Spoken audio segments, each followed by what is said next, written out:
¿Qué tal, compa? Saludos. El día de ayer tratamos de hacer un enlace con un maestro de Oaxaca que está allá, pues siguiendo todas las actividades en torno a este conflicto, está allá en el lugar de los hechos, pero desafortunadamente no pudimos. Va a ser un poco complicado poder enlazarlo en vivo porque la señal falla mucho. Así es que lo que optamos por hacer es grabarlo. Entonces él está aquí, él es maestro de base de la sección 22, está en la ciudad de Oaxaca y pues lo que queremos es que nos cuente lo que está ocurriendo realmente en Oaxaca en este momento, que seguramente es muy diferente a lo que se está transmitiendo en todos los medios de paga allá en México. Se los presento. ¿Qué tal, Isco? Saludos, ¿cómo andamos? Hola, ¿qué tal? Pues aquí, en resistencia, como decimos nosotros. ¿Sí me escuchas? Sí, sí, sí, adelante, Ah, adelante. bueno, sí, Bueno, te pregunto antes para que de ahí empecemos a hablar. El día de ayer fue pues, la segunda reunión en gobernación con miembros de la sección 22 y estamos leyendo la prensa, ¿no? Y la verdad es que parece ser que no se llegó a ningún acuerdo. ¿Cuál es la percepción que tienes tú y tus compañeros en relación a esto allá, Isco? pues lo que consideramos en este momento con lo que sucedió ayer es que pues no ha habido ningún avance, que esta mesa de diálogo es pues parte de la misma estrategia por parte del gobierno para prolongar el conflicto y desgastarnos, para que en algún momento nosotros decidamos retirarnos y no consigamos nada, ¿no? Creo que hay dos puntos principales de lo que se trató ayer. El primero es, pues, justicia, ¿no? Para los pobladores de Nochistlán, sobre todo para los familiares de los asesinados. Y el otro punto que quedó pendiente es lo de la reforma educativa, que, pues, digamos que es nuestra principal demanda desde que inició el paro indefinido en mayo. Entonces, pues la percepción básicamente es esa, ¿no? Que están intentando desgastarnos, van a seguir las reuniones, tal vez la próxima semana, nos van a ir llevando de esa manera para que pues el movimiento se vaya debilitando, nosotros no podemos mantenernos pues totalmente fuera de nuestras comunidades o fuera de nuestras labores, ¿no? Porque sabemos que contamos con el respaldo de las comunidades, pero también ellos están esperando a que regresemos, ¿no? Muchos de los bloqueos que hay en todo el estado se dieron precisamente para exigirle al gobierno que dé pronta solución a nuestras demandas para que nosotros como profesores podamos regresar a las comunidades, ¿no? Esa es la principal exigencia. Y nosotros también estamos, pues, deseosos, y, o sea, nosotros ya queremos regresar, ¿no? También a nuestras labores normales, pero pues tenemos que mantenernos en resistencia y valorar lo que ayer se platicó, ¿no? En esa mesa de diálogo. Sí, parece ser que va a haber una próxima reunión. Pusieron en la mesa en 9 puntos los miembros de la coordinadora, entre los que sí, principalmente se exige justicia para lo que ocurrió en Nochistlán, que no fue poca cosa. El día de ayer tenía la oportunidad de platicar con Isco Compas y creo que quedábamos de acuerdo en que lo que hicieron fue una barbaridad, o sea, fue algo completamente desmedido, algo que nos parece tan o más o igual de aberrante que lo que ocurrió en Ayotzinapa y en muchos otros lugares. ¿Qué fue lo que tú desde allá, Isco, te diste cuenta que realmente pasó? Porque pues obviamente ellos lo minimizan, ellos dicen que hubo balazos de todos lados, que la gente le disparó a los federales. ¿Qué fue lo que realmente ocurrió allá? Bueno, pues primero que pues la Policía Federal y la Gendarmería pues ya iban a eso, ¿no? Ese era el resultado que ellos buscaban, porque pues han intentado de muchas maneras desmovilizar o acabar con las movilizaciones, y creo que cada una de las acciones que han emprendido pues les ha salido mal, ¿no? En primer lugar nos amenazaron con descuentos y despidos, con retención de sueldos, y ya lo han hecho. O sea, varios compañeros se encuentran en esas situaciones. Nosotros hemos tenido pues varios descuentos ya y nos hemos mantenido firmes.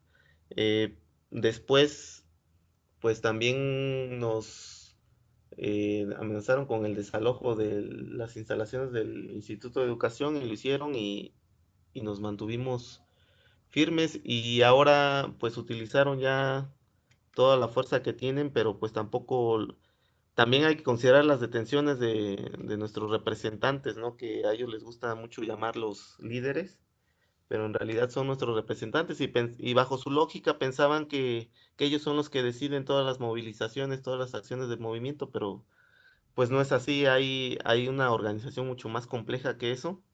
Entonces, pues no pudieron con esas detenciones pues acabar con las movilizaciones y el último recurso que les quedaba era la utilización de la fuerza. Y mencionan que primero hubo disparos por parte de los pobladores o por parte de los profesores y yo creo que es totalmente falso. Eh, si hubiera sido de esa manera, en estos momentos hubiera muchos policías muertos y ellos no hubieran podido pasar de ese punto. O sea, en el momento en el que la gente salga armada, pues ¿a poco crees que los policías van a ser muy valientes como lo son cuando se enfrentan a pobladores pues que solamente tienen piedras y palos, ¿no? Eh, Simplemente sus argumentos no tienen ningún fundamento. Es totalmente ilógico, o sea, ¿cómo va a ser posible que pues no hay policías muertos, ¿no? Para empezar. Claro, claro, sí, no, si hay balazos de los dos lados, pues es la clásica historia que nos han presentado, lo que ocurrió en Tanuato, ¿no? Lo que ocurrió en Apatzingán, enfrentamiento y al final solamente hay muertos del lado del pueblo y ningún policía resulta herido, probablemente es que no O les... desde Tlatelolco, o sea, es la misma Claro, historia. claro, es la misma historia de siempre. Sí, oye, te quería preguntar algo que también es muy interesante. Eh, estábamos comentando hace un momento el apoyo que está teniendo el magisterio por parte de la población, pero me hacías una observación. Esto no es igual en todo el estado. O sea, sí hay puntos donde la gente no quiere, bueno, está siendo un poquito más renuente a lo que está pasando. ¿Cómo está esa situación, Isco? Sí, pues aquí en la ciudad tenemos apoyo por parte de diferentes pobladores, en los puntos en los que nosotros nos concentramos, pues nos van a dejar comida en la mañana, en la tarde, o sea, a todas horas, ¿no? Hay comida para la gente. Y también en el campamento que se ubica en el Zócalo de la ciudad, por las tardes y noches, pues nos van a dejar café, atole, pan. O sea, han mostrado su solidaridad. eh, pero también como pues digamos que la situación se vive un poco más fuerte siempre acá en la ciudad, pues hay de todo, ¿no? Pero nosotros sentimos que nuestro mayor apoyo está en las diferentes regiones, en las zonas alejadas de aquí de la capital. Muchos de los bloqueos que hay en las carreteras principales que dan acceso a la ciudad, pues fueron por iniciativa de los pobladores. O sea, ahí hay una mezcla de pobladores y profesores, ¿no? También muchas autoridades, o sea, muchos presidentes municipales de diferentes ayuntamientos han expresado su apoyo al movimiento y la exigencia creo que tanto de la sociedad como de las autoridades municipales que nos han respaldado y de nosotros, pues es el diálogo y la solución del conflicto, ¿no? O sea, nosotros no tenemos ningún interés en que esto continúe, simplemente queremos que se dé respuesta a las demandas, pero también hay algo que no dicen los medios, o sea, tratan de enfocarlo todo a los profesores, o sea, siempre en sus notas dicen profesores de la sección 22 o profesores de la CENTE, ¿no? Tratan de evitar mencionar que pues muchas poblaciones nos apoyan y nos están dando ese, ese respaldo porque lo que no quieren es que la gente se dé cuenta que esto ya no solamente es un conflicto sindical, ¿no? Sino que es un conflicto social porque también pues la gente ya está harta de muchas situaciones. Recordemos que acaban de pasar las elecciones, ¿no? Para gobernador, para presidentes municipales y diputados y pues mucha gente se dio cuenta que simplemente el sistema político, electoral y económico en el que vivimos pues no nos favorece, ¿no? Sí, es muy interesante lo que me comentas porque sí, obviamente en los medios están difundiendo que esto es un conflicto que tienen los maestros porque quieren ganar más, porque no quieren perder privilegios, pero también hay algunos medios, sobre todo medios alternativos, que han estado difundiendo opiniones muy distintas a lo que dicen estos señores del gobierno y sobre todo que han mostrado eso que mencionas tú, la solidaridad de la gente porque va más allá del conflicto social. El día de ayer yo platicaba con la gente que la situación de miseria, la situación de marginación que se vive en muchos, en gran parte del estado de Oaxaca, pues era como que es como echarle más gasolina al fuego. También observé esto que mencionas, varios alcaldes están apoyando al movimiento, entonces esto trasciende a lo magisterial, va mucho más allá, tiene mucho más de fondo y yo no sé hasta dónde pueda parar, no sé cuál sea tu percepción, Isco, hasta dónde puede llegar esto. Híjole, es una situación bastante compleja, ¿eh? Porque complementando lo que mencionabas, una de las cosas que más ha afectado a las comunidades aquí en Oaxaca y en muchos estados del sur es la explotación de los recursos naturales. O sea, las mineras, pues aquí en Oaxaca están los parques eólicos, ¿no? Y no es que nos traigan el progreso y nos traigan empleo, sino que una de las principales afectaciones que hay es que despojan de sus tierras a los campesinos, ¿no? Entonces, pues la sección 22 siempre ha sido solidaria con estas comunidades, ha dado el respaldo, incluso por ejemplo cuando sucedió se destapó lo de San Quintín, ¿no? Las condiciones en las que estaban los campesinos, pues una de las organizaciones que salió a dar el respaldo fue la sección 22. Entonces, de alguna manera sí nos hemos ganado el apoyo de diferentes organizaciones y, y nosotros como magisterio creo que estamos en una situación bastante delicada porque ya no solo debemos luchar y contentarnos con lograr que den respuesta a nuestras peticiones, sino que tenemos que dar el respaldo a las peticiones de las diferentes comunidades que han salido a apoyarnos. Porque, por ejemplo, la Mixteca es una de las regiones que más nos ha apoyado y es una de las regiones más pobres del estado. O sea, es una población que migra mucho. Entonces, pues sería defraudarlos, ¿no? Yo creo que también en algún momento el gobierno va a buscar esa división, porque ya sucedió hace tiempo en la que tal vez pueda dar respuesta a algunas de nuestras demandas para que nosotros regresemos, pero hay mucha gente que está decidida a continuar. En muchas comunidades, los padres de familia están exigiendo a los profesores que vayan a la lucha, que se mantengan. O sea, constantemente hay asambleas en las que se define si se regresa a clases o no, y la posición pues de muchos padres de familia es de que no se tiene que terminar esto hasta que no se obtenga justicia, ¿no? Claro, Entonces, claro. Sí, sí, sí, o sea, esto, perdón que te interrumpa, pero es que es la reafirmación, esto va mucho más allá de un conflicto magisterial, de una reforma educativa, de todo lo que está ocurriendo. Y me hiciste recordar algo y por eso también te quería preguntar. Hace unos días publicó Desinformémonos, que es uno de los pocos medios que trasciende mucho más allá del cerco mediático que están tratando, que bueno, que están implementando allá, publicó la relación que hay entre Nochistlán, por qué atacaron de esa forma a Nochistlán con las mineras. Ahora resulta que nos venimos enterando que se quieren establecer ahí minas porque hay oro, hay plata, hay manganeso, hay bueno, infinidad de recursos.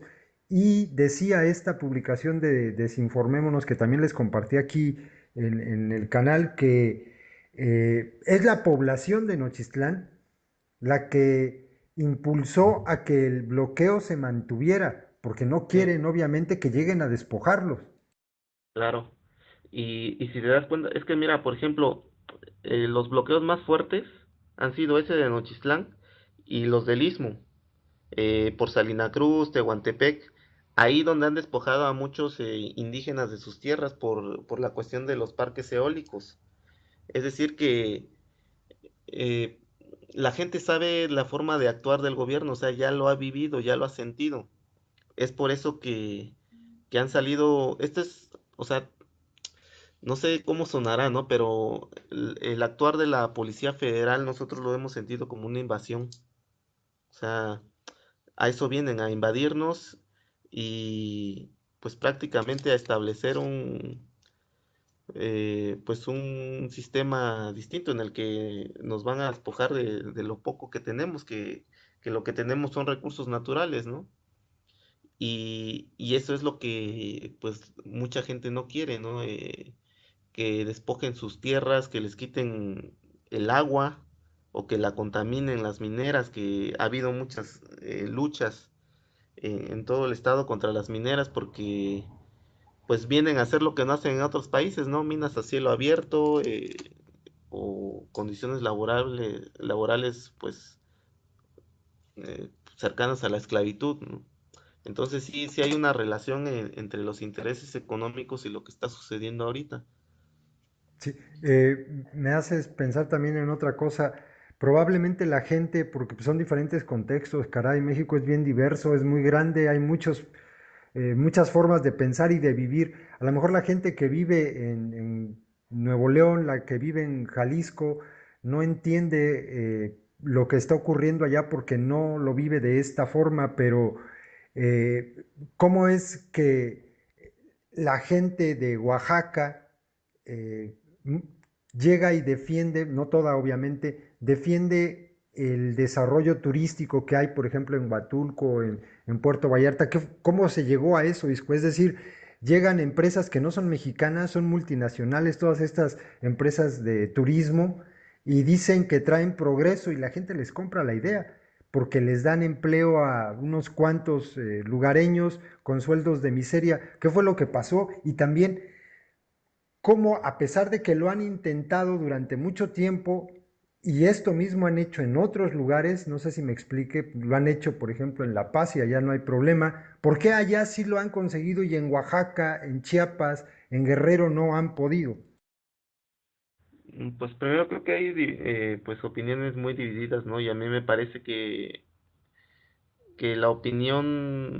las opiniones que respaldan el actuar del gobierno y las políticas que implementan, pues se debe a que pues no todos conocen o han vivido en las comunidades, ¿no? O sea, desconocen esa realidad.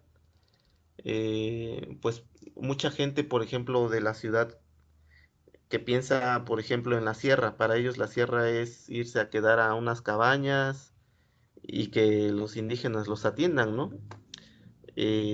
Cuando pues hay un fondo más allá de ello. Y creo que pues aquí no se ha podido porque pues hay muchas organizaciones, o sea, la sección 22 ha sido un ejemplo para muchos pueblos, un ejemplo de organización. Y pues también los pueblos han sido un ejemplo para nosotros porque hay que recordar que muchísimos municipios, o sea, la mayor parte de los municipios de Oaxaca se rigen por el sistema de usos y costumbres. Es decir, no eligen a sus autoridades por medio de los partidos políticos.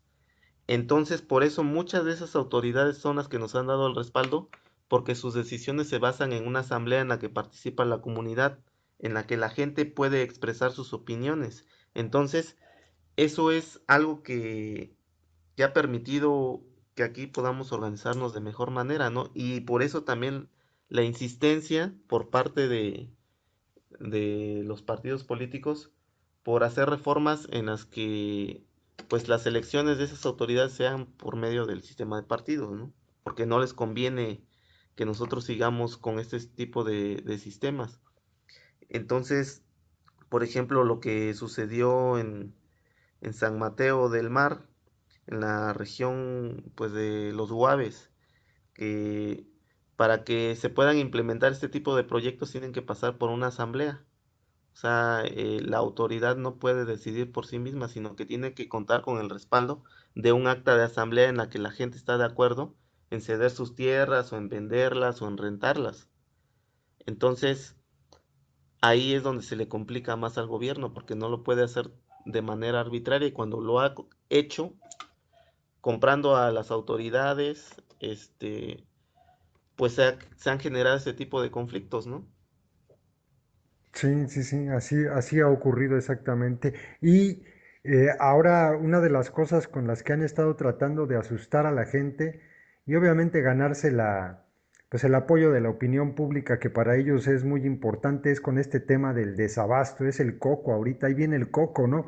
Y la verdad es que también en redes sociales vemos que se difunde mucha información contraria a lo que ellos dicen, porque incluso el día de ayer me pasaban una lista de los mercados que existen abiertos, de los productos que hay, y ellos están diciendo que, pues, bueno, ya no hay ni maíz ni leche, bueno, prácticamente que se van a morir de hambre en Oaxaca.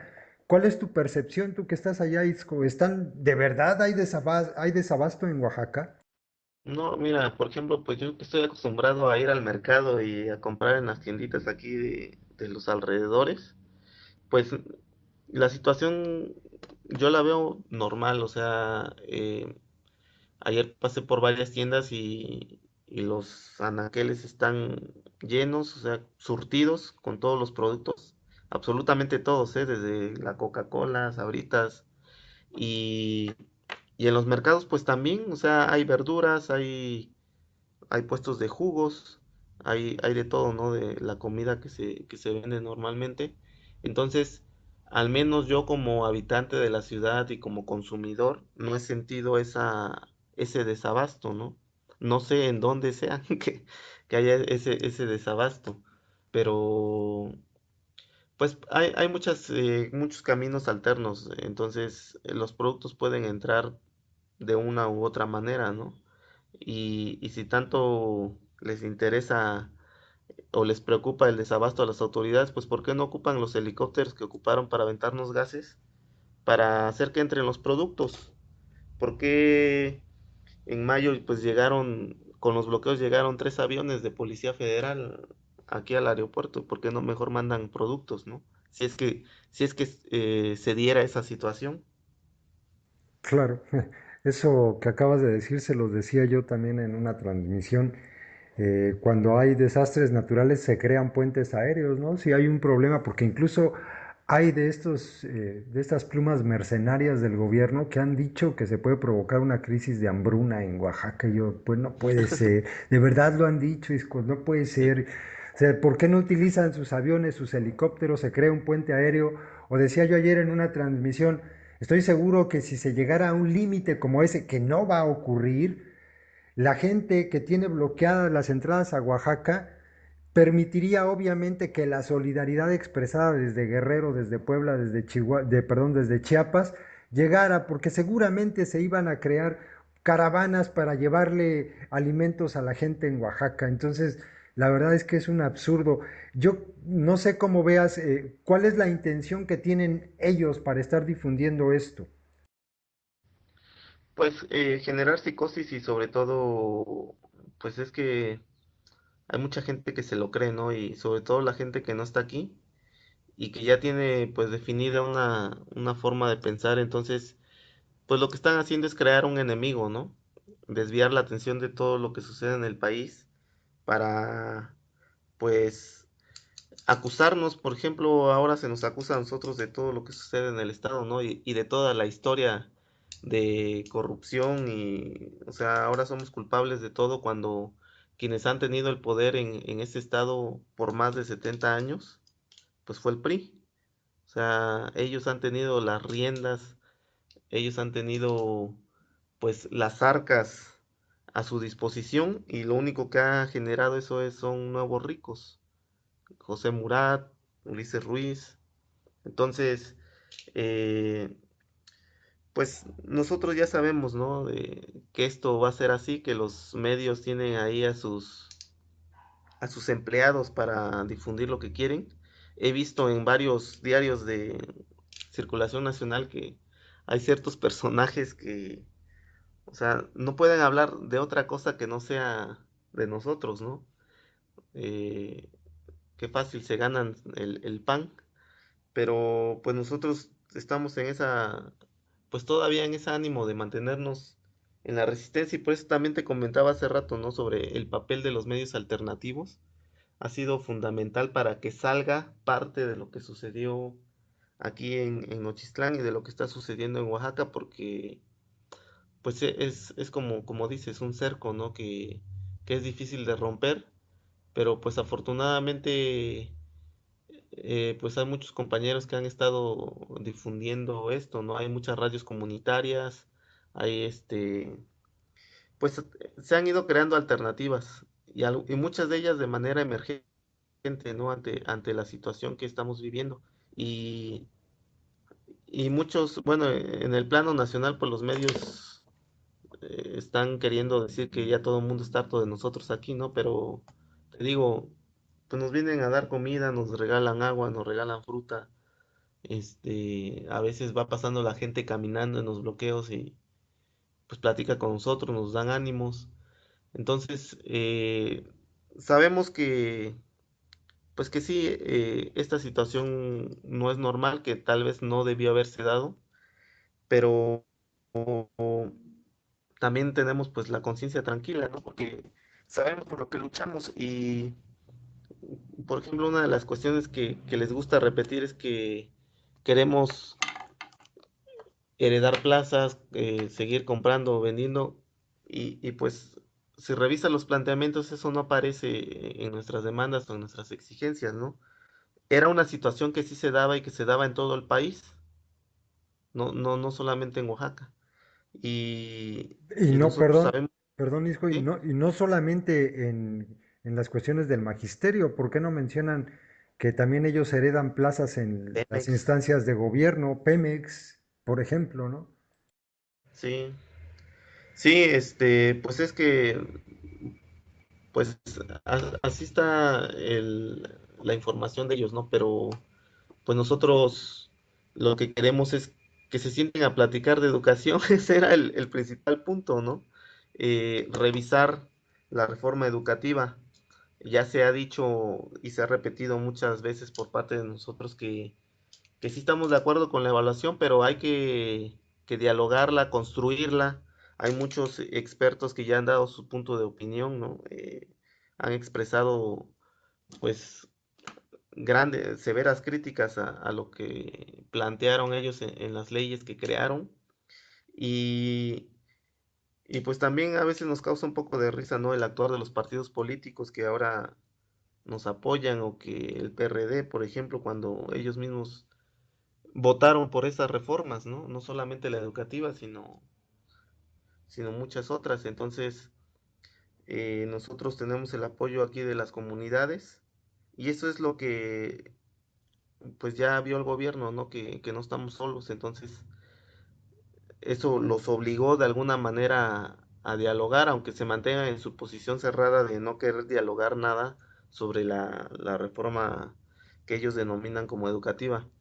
Pero bueno, esperemos que la presión surta pues, efecto, ¿no? Ya vimos que en varios estados, que tampoco lo veo en las noticias, me sorprende que en la televisión, por ejemplo, a veces no pasan que miles de maestros marcharon en Nuevo León o pues en Nayarit, en Baja California, en Veracruz, movilizaciones en Puebla, en Tehuacán, en varias ciudades, entonces que realmente ya está habiendo un levantamiento y yo creo que la mayor parte del magisterio no está de acuerdo con esta reforma, pero por miedo no ha hecho nada. Y pues ya vieron que nosotros pues no tenemos miedo, ¿no? Y que vamos a estar firmes. Y qué bueno que ya se están uniendo, que se están levantando a pesar de las amenazas. Entonces, vamos a ver pues cómo evoluciona este conflicto, pero por nuestra parte quisiéramos que se resolviera lo más pronto posible, ¿no? Claro, quiero regresarme a esto que tocabas del examen porque yo creo que el la principal mentira que han difundido y con la que atacan muchísimo al magisterio de todo el país. Los maestros no quieren evaluarse. Mira, te comento y les comento que vengo saliendo ahorita del médico y estaba platicando con la doctora. Ella está enterada, es una persona que se informa de manera diferente de lo que ocurre en México. Y le decía yo, ¿qué te parecería? Así le dije, ¿qué te parecería si de repente te dijeran que por lo menos, porque así dice la reforma, por lo menos cada 4 años te vas a tener que evaluar, perdón, para saber si eres idónea para seguir trabajando o no? Por lo menos esto quiere decir que te puedes evaluar cada 3, cada 2, cada año, cada 6 meses, cada 3 meses, de acuerdo a lo que le plazca al gobierno. Y que dependiendo de eso, si en el examen te puede ir bien un año y el siguiente año te puede ir mal, ya no eres idónea para ejercer tu profesión. Y se quedó de verdad que asombrada, como diciendo, no, es que eso no puede ser. Dice, lo que yo estaría de acuerdo es en que se haga una evaluación y que de acuerdo a los resultados de esa evaluación, el que no esté capacitado sea capacitado, pero no puede retirarle a una persona que lleva 10 o 15 años, como en su caso, trabajando en esto, ejerciendo su profesión. No puedes decir que no es idónea porque haya fallado en un examen. Isco, ¿los maestros se quieren evaluar, sí o no? Por favor, dínoslo. Sí, mira, tú sabes que me conoces, ¿no? Y creo que estamos en la disposición de evaluarnos. Eh, lo que pasa con este sistema es que yo creo que no hay en el mundo un ejemplo de una legislación educativa como la que tenemos o como la que aprobaron hace un par de años en México. Es decir, no hay una base en la que ellos puedan decir que ese sistema funciona para mejorar la educación. O sea, es algo que se inventaron para empezar. Y en segundo lugar, lo que se plantea en este tipo de evaluaciones son situaciones ficticias, o sea, de muy poco sirve o tienen muy poca relevancia para lo que nosotros hacemos en el aula. Entonces, ya ha habido muchas críticas fundamentadas que este tipo de examen, porque no es evaluación, es un examen, eh, no tiene la validez. O sea, tú sabes que este tipo de exámenes deben pasar un proceso de validación. No tienen la validez suficiente para poder determinar, de acuerdo a esos resultados, que un maestro esté capacitado para estar en el aula. Es decir, aquellos que tengan un resultado idóneo no necesariamente significa que realmente son buenos profesores. Y aquellos que tengan un mal resultado, que salgan como no idóneo, no significa que hagan una mala labor en el aula. Entonces, si los resultados no se pueden analizar de esa manera, pues simplemente no tiene ninguna seriedad este tipo de evaluación. O sea, yo a lo mejor puedo tener un resultado idóneo, pero eso no significa que yo sea bueno en el aula. Entonces, por eso nosotros queremos que sea una evaluación más real, que se apegue más a lo que nosotros vivimos en las escuelas y en las aulas. Y para ello, pues es necesario que se nos escuche, que se platique con nosotros, con los que estamos día a día en las aulas, pues conviviendo con los alumnos, con los padres de familia y con las comunidades. O sea, estos, pues se inventaron estas leyes y estos reglamentos, lineamientos, pues estando en otro mundo, ¿no? ¿Cuántos de ellos han pasado por la educación pública? Yo creo que ninguno. Entonces, pues esa es nuestra principal demanda, que se revise.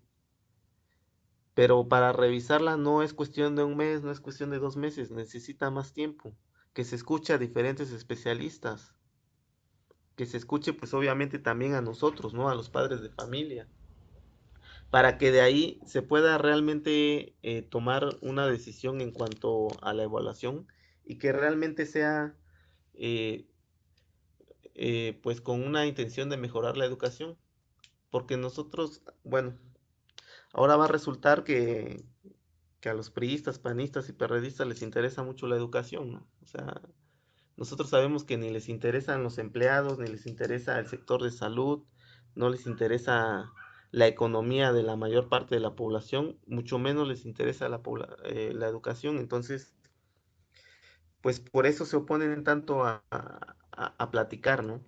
Ya dijo Aurelio Nuño que pues el diálogo iba a ser político, no educativo. Entonces, pues es claro el mensaje que da, porque pues ni siquiera tienen la capacidad para sentarse a hablar de educación. Aurelio Nuño, ¿qué nos va a decir? ¿Qué nos va a debatir con relación al sistema educativo? Entonces, pues en eso, así como lo preguntas de un sí o un no, nosotros sí queremos la evaluación, sabemos que la evaluación puede llegar a servir para mejorar la educación, los resultados educativos, pero no es algo que se tenga que hacer de esa manera, sino que es un proceso mucho más complejo, ¿no? Entonces, simplemente queremos que se nos tome en cuenta en la construcción del modelo de evaluación que va a tener nuestro país.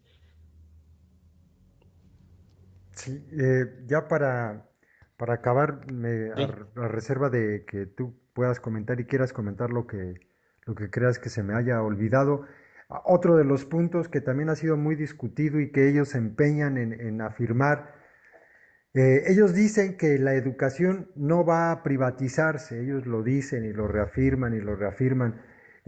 Dime, ¿la educación va en camino de la privatización de acuerdo a lo que está estipulado en esta reforma? ¿Puede llegarse a eso? mira, a mí también siempre me sorprende ver algunas opiniones al respecto, ¿no? De que quieren que uno les diga, a ver, ¿dónde dice en la ley, dónde dice en la Constitución que se va a privatizar la educación? Obviamente no va a decir eso, ¿no? Pero sí dejan la puerta abierta para que suceda. Eh, por ejemplo, hay un apartado en la Ley General de Educación sobre el financiamiento para la educación y ahí menciona que los gobiernos estatales deben crear programas de financiamiento para las escuelas y dentro de los criterios para dar apoyo a estas escuelas se van a basar en una evaluación que le van a hacer a los alumnos, no a los maestros. Entonces, lo que va a suceder con esto es que muchos de los recursos van a ir a dar a escuelas que no lo necesitan. Por ejemplo, escuelas que están en las ciudades y van a abandonar a las escuelas que están en las comunidades indígenas, por ejemplo, las primarias bilingües. Entonces, eso es uno de los aspectos. El otro es lo de que se ha mencionado mucho sobre la autonomía de gestión, ¿no? Que se entiende como que es es una forma muy bonita de decir, se las van a arreglar ustedes por sí mismos, ¿no? Prácticamente ahí búsquenle cómo le hacen. Y Y pues, o sea, queda abierta esa puerta para la privatización. Lo que a mí me preocupa más es que, bueno, yo creo que a nivel internacional los sistemas educativos de todos los países, pues les gusta o les favorece preservar en el sector público a la educación básica, porque es una cuestión ideológica, o sea, como ellos imponen los programas, en los programas, pues ellos también imponen una visión del mundo que no corresponde a lo de nuestras comunidades, ¿no? A nuestros pueblos originarios. Entonces, yo creo que va más por ahí, es una cuestión ideológica. Eh, terminar por ejemplo, en los libros de texto, en formación cívica y ética, por ejemplo, donde se habla de democracia, donde se habla sobre el sistema político, solamente se habla de partidos políticos. Yo no he visto un libro de texto en el que se hable de manera extendida sobre los usos y costumbres, por ejemplo, de las comunidades, de la asamblea. Nosotros aquí en Oaxaca hacemos mucho lo que se llama el tequio, que es que, por ejemplo, si supongamos que hay un huracán o por alguna otra cuestión se destruyen alguna casa, alguna vivienda, pues toda la población sale a ayudar, ¿no? A reconstruir eso, apoyar a las familias. Entonces, son modos de vida distintos que nosotros tenemos y que no entran dentro del sistema educativo nacional y dentro de los planes y programas. Entonces, también yo creo que va más por ahí. Y repito, queda abierta esa puerta para comenzar a desprenderse, para que el gobierno comience a desprenderse de ciertas obligaciones que ha tenido históricamente con la educación pública. Sí, esto que estás diciendo me estaba haciendo pensar que en el sexenio de Carlos Salinas de Gortari se decidió terminar con el ejido. No existe ya el ejido en México. Y allí a los que muchos les pareció algo muy interesante, ¿no? Porque ya podían tener sus títulos de propiedad de sus parcelas, pues empezó, fíjense en qué año, 1990. Ahí empezó el despojo de territorios que terminó con la reciente reforma energética en la que ahora pues el gobierno, como ellos ya pueden vender sus parcelas, pues se dedica a eso, a expropiar si no quieren vender esa fuerza. Así se Es- empieza y ese es el riesgo justamente de lo que está pasando en la educación con esto que está mencionando Iscoal. No y sé otro si, ejemplo, adelante, por adelante. ejemplo, muy breve, recordemos que hace unos 10 años, creo que fue en la reforma del 2003 a los programas, que quitaron de bachillerato la materia de filosofía y redujeron en secundaria y en el bachillerato la cantidad de horas dedicadas a la enseñanza de la historia y también modificaron los programas de historia. Por ejemplo, en secundaria la historia de México empieza prácticamente a la llegada de los españoles